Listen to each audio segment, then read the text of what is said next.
नमस्ते बच्चों, मैं आपकी दोस्त दिशुम आज फिर आप लोगों के साथ मिलकर कुछ नया सीखने के लिए आई हूँ।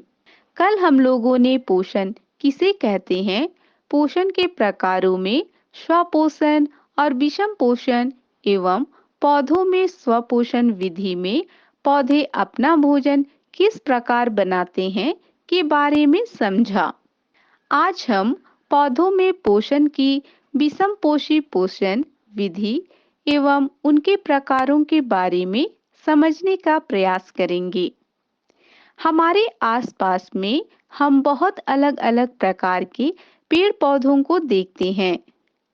इनमें से कुछ पादप या पौधे ऐसे भी होते हैं जिनमें क्लोरोफिल नहीं पाया जाता।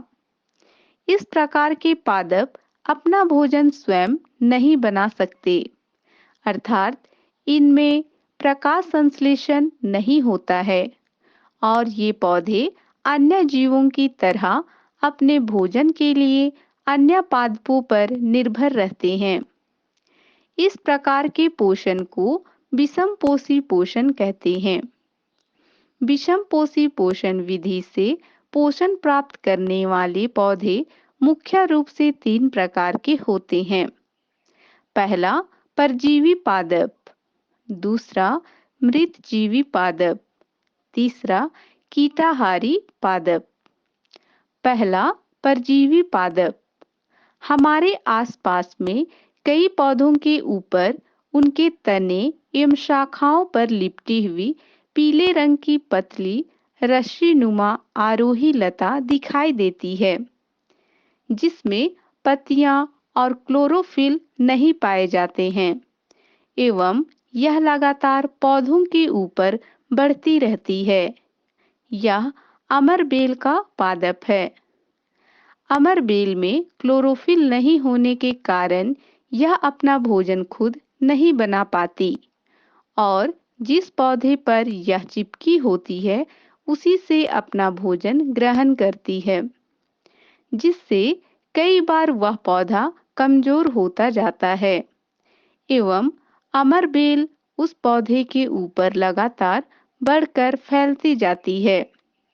यह बेल पौधे से पोषक तत्वों को किस प्रकार ग्रहण करती है, यह समझने के लिए किसी ऐसे पौधे के पास जाइए जिस पर अमरबेल फैली हुई है।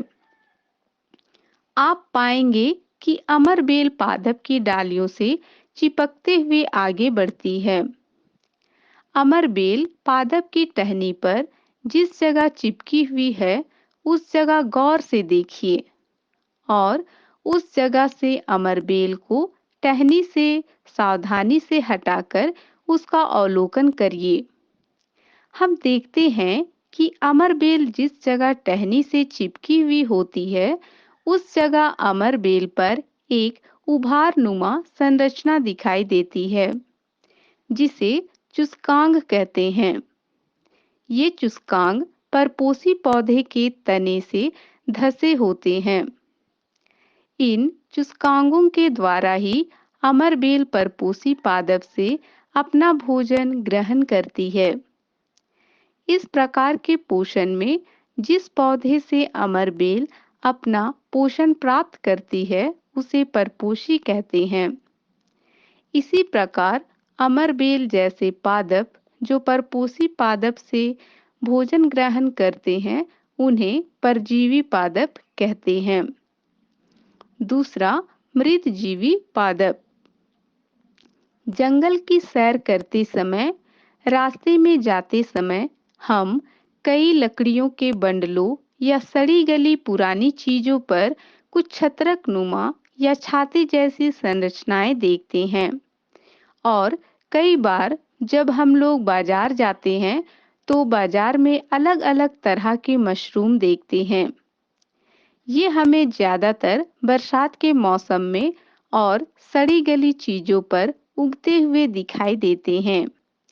ये मशरूम सड़ी गली या मृत एवं विघटित जैविक पदार्थों से अपना पोषण प्राप्त करते हैं, इसलिए इन्हें मृतजीवी कहते हैं एवं पोषण की इस प्रणाली को मृतजीवी पोषण कहते हैं। हम कई बार अचार, चमड़े से बनी चीजें, कपड़े एवं अन्य खाद्य पदार्थों पर देखते हैं कि उन पर धब्बे दिखाई देने लगते हैं। गौर से या सूक्ष्मदर्शी से देखने पर हमें रोई जैसी संरचनाएं दिखाई देती है। यह जीव कवक या फंजाई कहलाते हैं। इन्हें हम सामान्य बोलचाल की भाषा में फफूंद कहते हैं। कवक भी मृतजीवी पोषण प्रणाली से पोषण प्राप्त करते हैं और इन्हें मृतजीवी कहते हैं। आज हमने विषमपोषी पोषण विधि से पोषण करने वाले पादपों में परजीवी पादप एवं मृतजीवी पादपों के बारे में समझा। आज के लिए बस इतना ही। कल फिर मिलेंगे और मिलकर कुछ नया सीखने का प्रयास करेंगे। तब तक के लिए बाय बाय दोस्तों।